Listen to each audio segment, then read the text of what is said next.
All right, I think we have everyone in here. Yep, getting there. All right.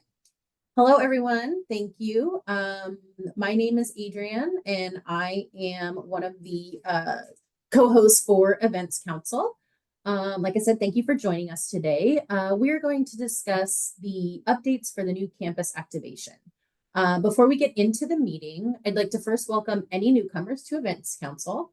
For those of you who are new, just a little bit about Events Council. So our mission is to provide networking and educational opportunities to event planning professionals here on campus that focus on learning best practices, mitigating risks, and standardizing procedures across campus in an effort to promote a safe and successful event on behalf of the university, as well as your individual units. So we try to accomplish this by hosting council meetings 4 times a year, offering opportunities for members to network, share best practices, and showcase campus services, as well as providing developmental, words are hard today, presentations led by UC San Diego subject matter experts. Speaking of providing learning opportunities, I'm excited to announce that we will be hosting a micro conference this summer. It will be held on August 9th at Park and Market, so mark your calendars. We'll be sending some more information soon. We also would like to throw out that if you are interested in hearing about a topic or possibly presenting on a topic or being a panelist, please be sure to email us at SEP, that stands for Special Events and Protocol, at ucsd.edu. Okay, a couple of housekeeping remarks. As a reminder, please make sure to keep your mics muted in order to mitigate distractions. If you have any questions, we ask please wait until the end or put them in the chat, and we'll do our best to get all of them answered. If we're unable to get to your questions within our time frame, we'll be sure to answer them after the meeting via email. Or you can also, if you don't want to call out on Zoom, you can email your questions to our SEP mailbox, which is sep@ucsd.edu. Also, this meeting is being recorded. So if you have colleagues who are unable to make this meeting, please let them know that we will be putting this recording up onto our website in the next few days. We'll do our best to get it in there like within the next 48 hours or so. So, okay, let's get this party started. It's time to hear a little bit more about this campus activation update. I know I'm very interested. And I would like to introduce the Executive Director of University Centers, Sharon Van Bruggen. Sharon, the floor is yours. Thank you, Adrienne. Thank you, Darlene, for inviting us to this Events Council. I am not here on my own. I have a number of colleagues with me, including Mark Wixom, who is our project manager on campus activation, and he is going to be pulling up a slide deck for us to walk through, and so I can introduce the rest of the team who's here today. So right now you should be seeing the slide that shows our core team for the Campus Activation Initiative. And you'll see that I'm serving as the Director of Campus Activation. We have Jill Townsend on the team, the Executive Director of Special Events and Protocol, and she's serving as our technology lead for the project. Colleen Kohler-Smith is with me, the Executive Director of Campus Performances and Events Office, and she's overseeing our formal activations related to Campus Activation Initiative. And of course, I've already introduced Mark. So we are really excited to talk to you today about the Campus Activation Initiative and many of the outcomes that will support the work that all of you do. So hello to all of you. I see some friendly faces out there, some lots of names that I know and lots of names that I don't. So we will get to know each other through this and hopefully after the meeting as well. And if you go ahead and go to the next slide, the work that we're going to talk about today is really our starting point for that work is the refined mission and vision of the campus. And, you know, campus has been working on a refined strategic plan. They have updated the mission and the vision statement, and you'll see here the vision to be a destination public university that's student-centered, research-driven, patient-dedicated, and service-oriented. And that word destination, we really highlighted it in blue here, and that is the key word for the work that we're doing. And so if you go on to this slide, we have a working definition of what we mean when we say campus activation. And I say working definition because it continues to evolve, and we're going to refine this into a nice little statement. But ultimately what we're talking about is creating a campus that is vibrant, welcoming, where everyone has a sense of belonging, community can be built, and that there's connection opportunities. It's really a campus that's a destination, that we're first in thought for our academic research and excellence, world-class healthcare, and also those opportunities for cultural and experiential engagement. A lot of the work that all of you already do. And we just want to sort of get that out and in front, and also be really strategic and thoughtful about what we do moving forward. But ultimately, a campus that is an inclusive place to learn, heal, meet, relax, solve, collaborate, celebrate, play, really do all of the things, right? If you are in town, if you're visiting, or if you're local, we would love to see you here at UC San Diego. And of course, we want to make sure that our current students, staff, and faculty are also engaged and excited to be here. And on the next slide, you will see some of the campus activation work streams that we're going to talk about. And in particular, there's 5 work streams that we're going kind of full force on right now. One is shared spaces. Another is technologies and processes, policy review, informal activations, and formal activations. And these 5 work streams are really intended to enhance and align our campus-wide efforts related to campus to activation, and to update and streamline the processes and policies that support the work that we all do, and ultimately to provide the infrastructure and support that's needed to deliver on this vision of being a destination. So I get to start with shared spaces. Some of you may have heard about this work. Some of you, it may be new to you. But ultimately, when we talk about shared spaces, we are talking about those spaces that are intended to be used for more than a single department, purpose, or use type. So think about public realm spaces like Sun God Lawn, Warren Mall, Town Square. And you might also think about some of the public venues like the Epstein Family Amphitheater and the upcoming celebration space in the Triton Center.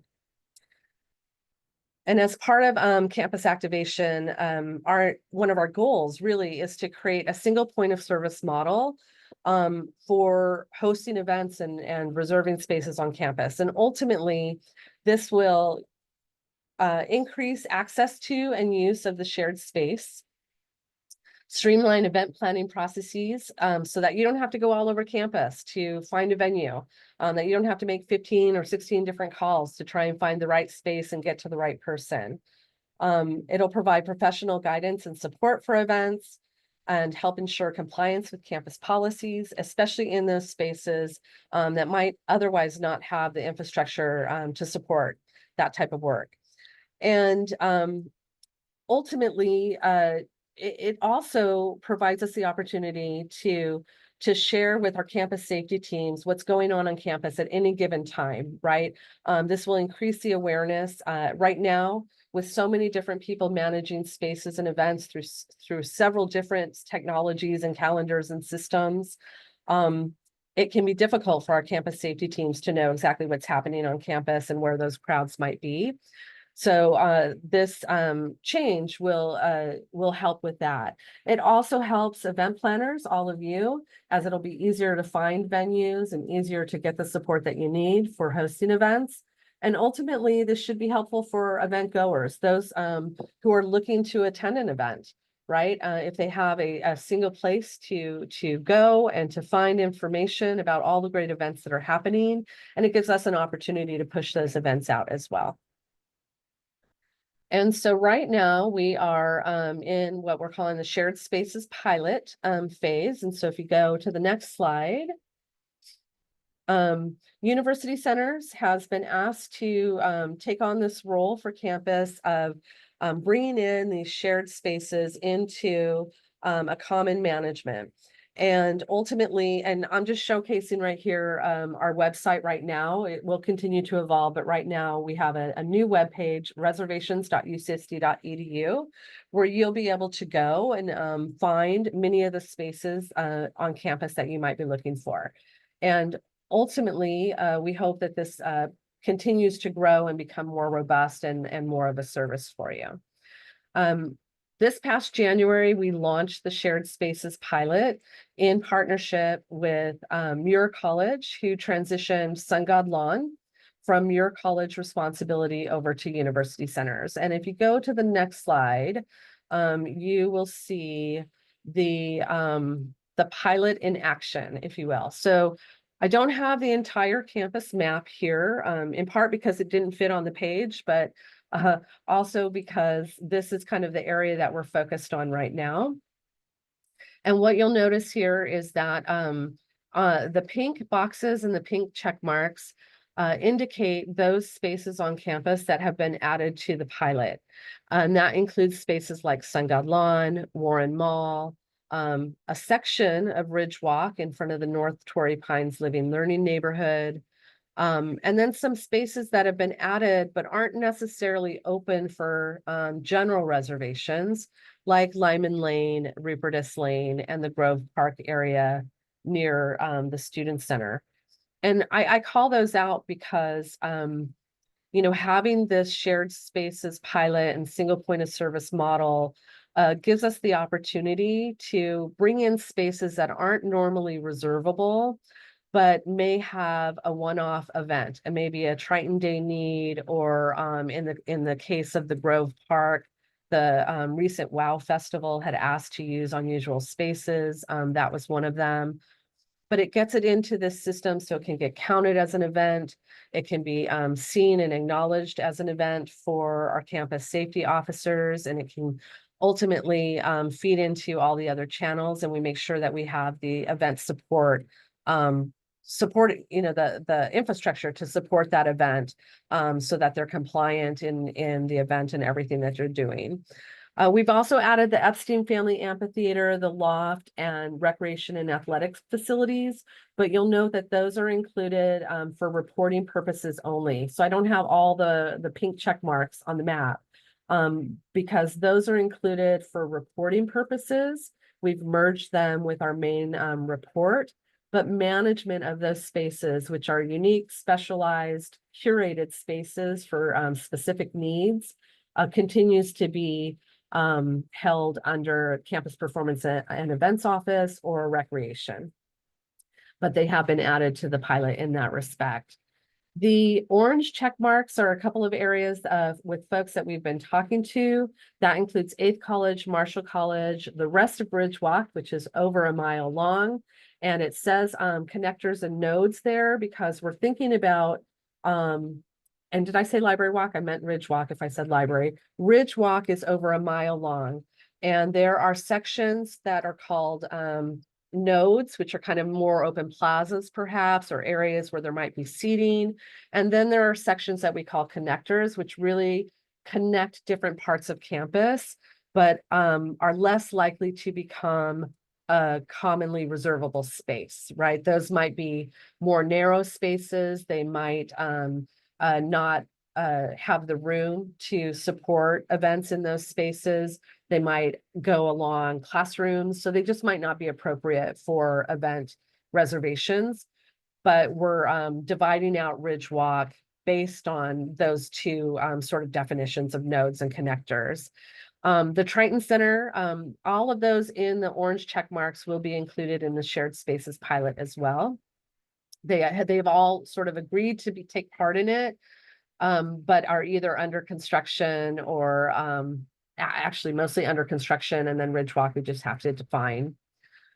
And then for future discussion, we are looking at bringing in Trolley Plaza, the Canope Pathway, Ravel Plaza, Galbraith Lawn, and some other spaces on campus that require additional conversations with the groups who currently manage them.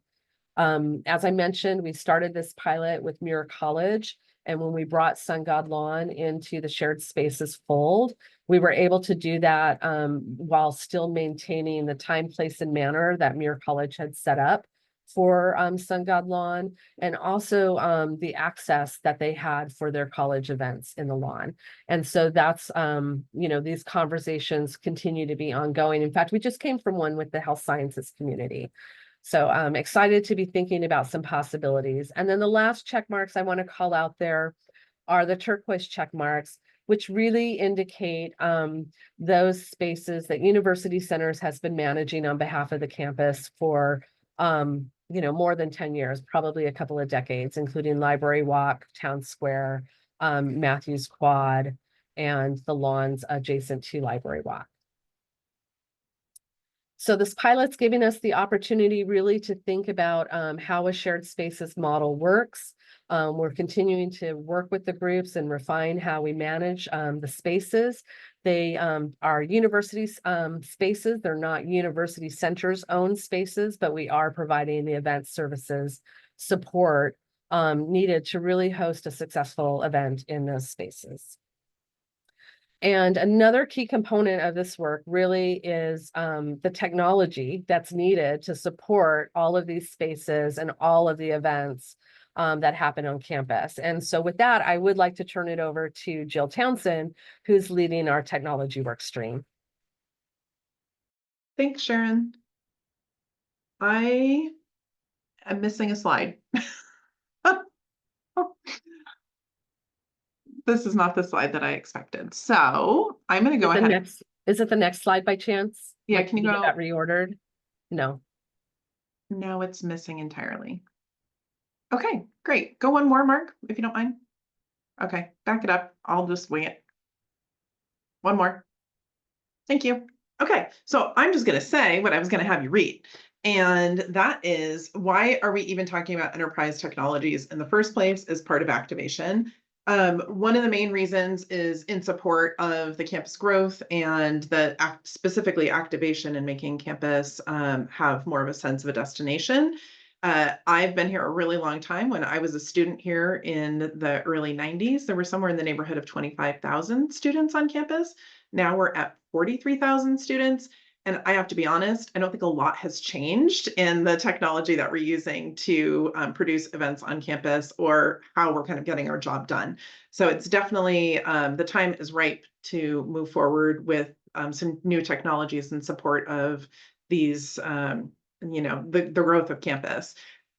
We want to have improved communication, as Sharon pointed out, right? There's a bunch of silos of information that's kind of things are hiding all over the place, making it less easy than we would prefer for our campus partners to understand kind of where people are, when they are, for us to understand, hey, I want to have an event, like, is there going to be a 5K running through it?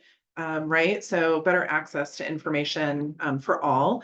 And that's both internal and external. We want to consolidate pathways to improve workflows and improve efficiencies overall. Again, we're going a bunch of different directions to get the job done. And our goal in standing up some of these new enterprise technologies is going to be to consolidate that and make lives easier so that you can go to hopefully fewer places to do the same work that you were having to go to, maybe 5 or 10 places along the way. Sharon mentioned a good number of spaces that are already part of this pilot project. I want to say our goal really is to bring as many spaces on campus into this kind of centralized system. And that is not going to happen instantaneously. We know that it's going to be a process. And our hope is, our strong hope and desire is that as folks become, as we get these technologies stood up and have some venues included, that the desire and demand to have more included will actually kind of be self-driven, right? That folks will want to be part of this because they see the benefit of being part of a centralized tool. And additionally, another reason for going with this technology is in hopes of having it ultimately replace what we're now using Koali for the major events policy compliance. So if you have any questions about that or how we expect to get that done, you can certainly ask. Right now, I'm going to go ahead and jump into the slide that you've all been staring at, which is talking about what these technologies are, these mystery technologies that we're talking about. The top box, that's kind of out, the top 3 boxes that are outlined in blue are a system that we're really kind of bringing on at one time. Those are going to fill some 3 major buckets. One is a primary calendar. So we're talking about a public-facing calendar. A single public-facing calendar is our goal, that folks can go to, whether they're internal campus folks or are, the people in our local community, to find opportunities for things to do here on campus. We will know that we need it to be highly searchable and categorized by different areas of interest, date, location, et cetera. And enhanced publication capabilities. What we're talking about that really is, in an ideal situation, and again, this hasn't been sourced yet, is a system that would allow, say, engineering to do a pull of that data so that they can have their engineering subset available on their website without recreating the data. So the data is, one source of truth, which would be this central calendar. Event administration is talking about that kind of workflow piece that I mentioned, and how we get the compliance done, how we analyze where things are, streamlining our processes so that we're not running all over town, literally or figuratively, to get the job done. And then last, certainly not least, major portion of this is the venue sourcing and reservation system. So again, wanting to bring as many locations as possible into this so that event planners such as ourselves can go and say, hey, I need a conference room for 100 people, lecture style, and have hopefully multiple places pop up that we can research and see if they'll meet our dates and requirements, rather than having to go, where was that place 100, and making the query of your friends through Teams or chats or whatever you do. So bringing that on is one component. In the lower section here, we have group and club management. That's really in support of our colleagues in Center for Student Involvement. They have a system right now that is becoming increasingly outdated, and so we need to find a solution for that. The goal is for that to link to that main piece that I just talked about across the top, but we'll find out more. We're in the process of sourcing that now. The UC San Diego campus app, we're not sourcing new technology here. We're looking to expand features and improve curated views, improved wayfinding, and working with retail partners across campus as well to provide increased awareness around amenities, and then broadly around events. Finally, last but not least in gray, is ticketing. I'm sure that's appealing to many people on this call. That is for a future phase. Some investigations being done right now, some research on what potential options, what the need is, candidly, and what the potential options would be. But the goal would be to bring in a system that could improve the business analytics and marketing piece, so that we would have an opportunity to say, hey, if you went to this particular event at EFA, let's offer you this other event we think that you might find really interesting, based on your participation on campus already. And Mark, if you can switch to the next one. Okay, enterprise technologies. I wanted to give a little bit of a timeline. There's been a lot of talk, maybe you've heard some, maybe you haven't, but here is the timeline that we are looking at as of today. So secure event management enterprise system, that's that main piece across the top that I talked about, or at least 2/3 of it. We're looking to do that immediately. So sometime hopefully in the next month, within the month. And then launching that system fully in the summer of 2025. There will be a soft launch prior to that. So a portion of space available, by that system, hopefully by early spring for us to beta test, and then going live fully about a year from now. Securing a public-facing calendar, the goal there is in the next 2 to 3 months, with that launch being in January, February of 2025. And the integration with event management enterprise system and the public-facing calendar happening in summer 2025, or perhaps a bit after, depending on how that timeline comes together. Securing the group and club management solution, we're on that same timeline as the calendar, roughly 2 to 3 months from now. And the launch of that we're targeting late spring of 2025. And then updating the UC San Diego app, there was a survey that was launched. I believe that's fully complete now, and updates will be ongoing through this fiscal year. And that is everything that I can say for this group right now about enterprise technologies. And I'm going to hand it over to Colleen Smith to talk to you about formal activations. Thank you, Jill. Hi, everyone. We know that there are multiple formal activations happening across campus every day of the week, and I think no one knows that better than this group, particularly. Our goal as a team when we're looking at activation is to better understand that landscape and look for ways to connect and amplify and leverage the work that is already being done. But under this specific activation initiative, in this year one, we're focusing on 4 formal activations. So these events are all driven by the idea of activation, of the activation definition that Sharon shared earlier: destination, connection, belonging, community. Some of them lean into the academic and research excellence. All of them lean into what makes UC San Diego unique as a campus. One of the things we wanted to look at is a major arts festival, and thankfully our good friends at the La Jolla Playhouse already do that. So this year we brought the WOW Festival in partnership with the La Jolla Playhouse back to campus. It was first at UC San Diego in 2013, and it returned this past year, April 4th through 7th.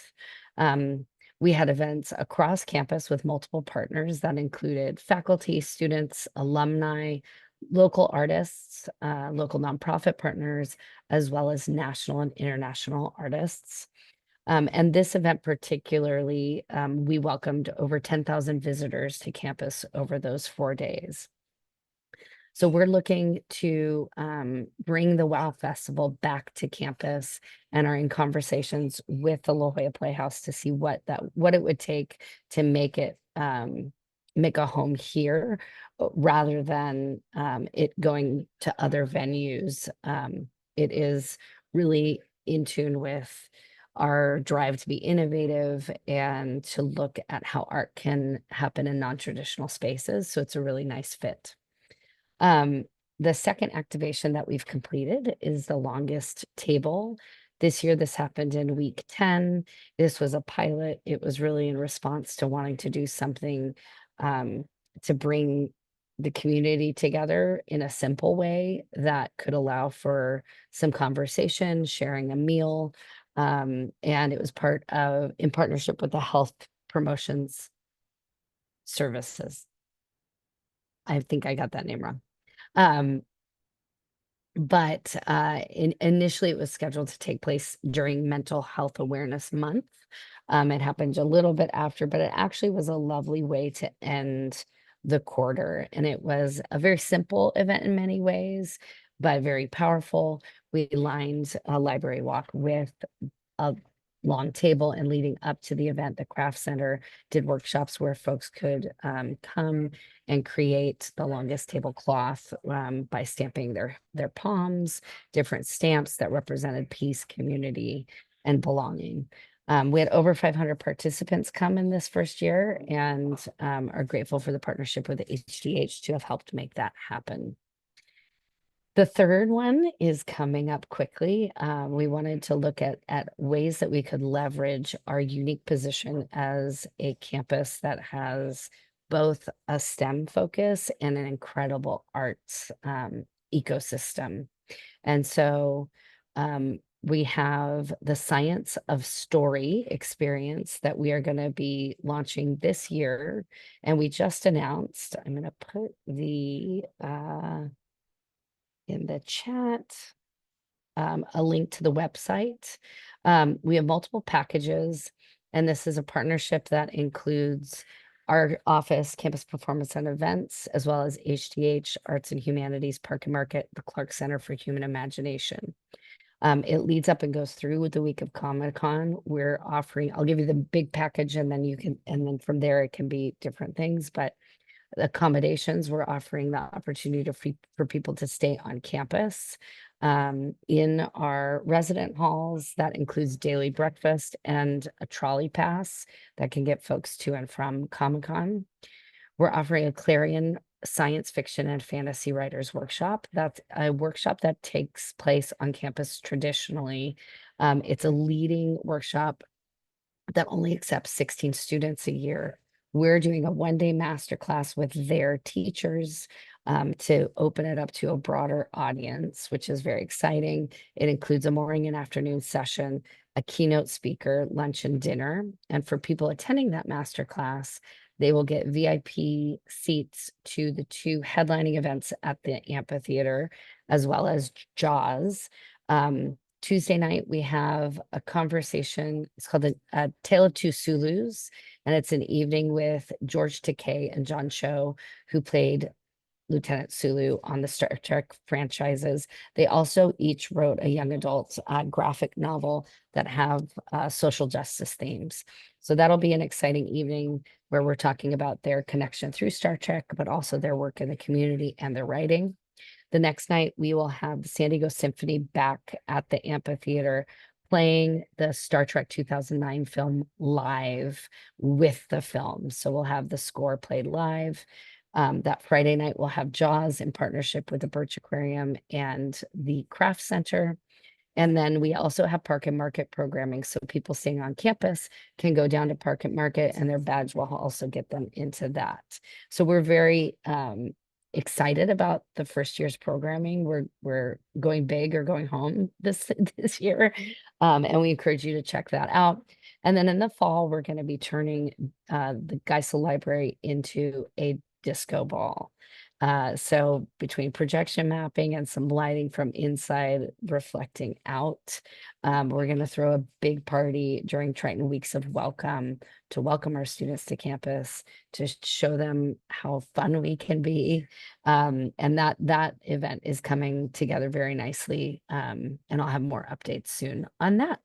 So I'm going to pass it to Sharon to talk about informal activations.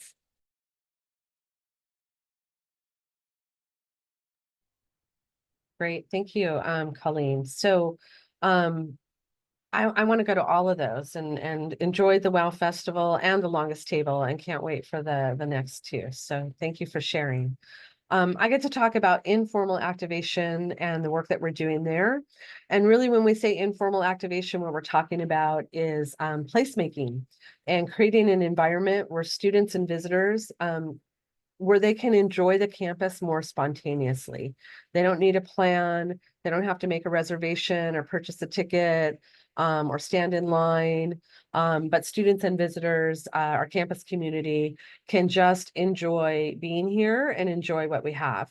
So one of the things that we're working on is the Park in a Box. And you may already be familiar with Park in a Box because we have one in Matthews Quad, and we have a second one near the Wong Avery Library in the Biomed neighborhood. And, you know, these are places where we've set up a storage container that is filled with chairs, lawn chairs and lawn games that are easy to set out and pick up on a daily basis, so that our grounds and maintenance teams can continue to care for the lawns and they can continue to be as beautiful as they are. But our students and visitors and campus community can really enjoy the spaces. So if you have been here for a while, like I have and like Jill has, you have seen that many of these green spaces often go unused, or what I would call underutilized, right? They're beautiful spaces, but they don't necessarily get used.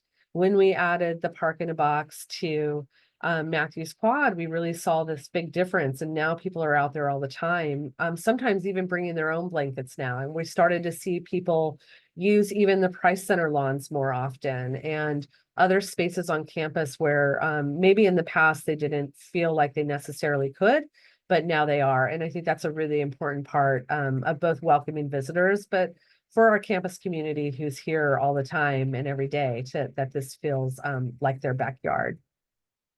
So we are looking to add 2 more Park in a Box this summer, and potentially a few more, but at least 2. We have designated a space with campus planning and with Revelle College to utilize and add the space in the Revelle Plaza, and kind of where that arrow is pointing there now. we'll be adding a park in the box there.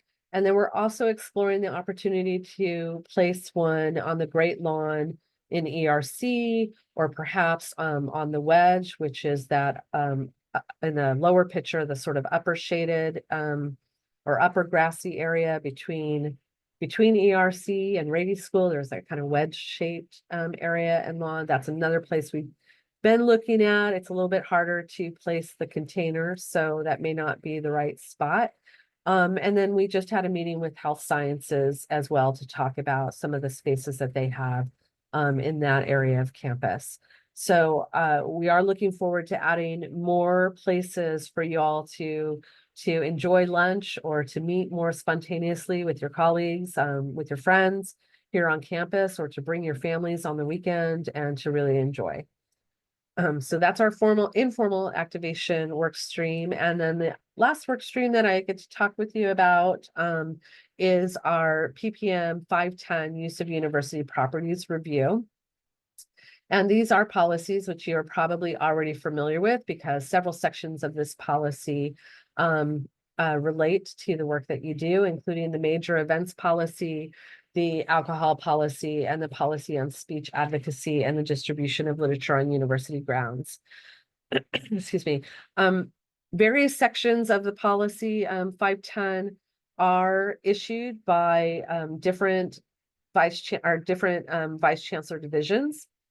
And so we have a number of different committees who are working on this in sections in different parts, and we're coming together to update the entire policy. You'll notice that some of those sections have been in place since 1981. And we had very few students then, and we only had 4 colleges at that time. So the campus has grown and shifted and really changed quite a bit. Those that are marked in yellow are ones where committees are already in place and working. And then I've highlighted the policy on major events on campus. And I probably should have also highlighted 5A or 5, excuse me, in blue, which is the master calendar. Those 2 things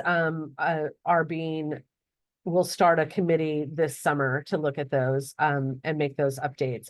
And in fact, Patty Mahaffey, our AVC of Student Life, and Dan Park, our campus council, have already been communicated with on this work and will help us in this regard. So stay tuned for more information on that, but we do look forward to having updated policies as well as all of this other work that we're doing. So that is the last of our slides. And, I hope that you find the work that we're doing important and connecting with the work that you all do and can see the value in it. I'm certainly open to questions. I know my colleagues are as well.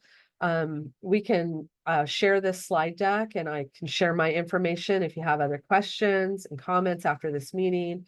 I'm certainly happy to answer those, or to come and talk with you, or to set up a time to meet for coffee and just have a conversation. Please let me know. Should I turn it back to Adrian? If anybody does have questions that they would like answered now, we have about 4 minutes left. Please use the raise hand little tooly thing if you know how to find it. If you do, please share. Adrian, there's a question in the chat. How Great. How do you access the park in a box? How How is is access access or- for Park in a Box managed? Managed, yes. Yes, great question. The Park in a Box is set up right now by University Center's house managers. And so they basically go out every morning and set up the chairs and the long games, and then people can freely use them throughout the day. They can move them around on that lawn. They can move them into groups or separate. And you'll see people doing that all day throughout the day. And then we do have the student house managers pick them up at night and store them again. And so access is open to anyone. If you are interested in having one in your area and you would like to partner with us and potentially be the day operator for your space, that's one of the big decisions in deciding kind of where to place the next box or 2, is having someone who is nearby to be able to manage those daily operations. And if I didn't make it clear, that's important because, you know, our lawns otherwise stay open and just green grass so that they can be maintained and managed. We have to be able to pick those chairs up every night.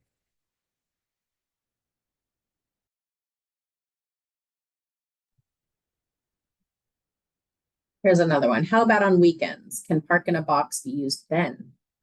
So right now, we're generally not setting them up on the weekend. I think there's some opportunity to do that. It's just an operational decision that we have to find the right partners and opportunity to do it.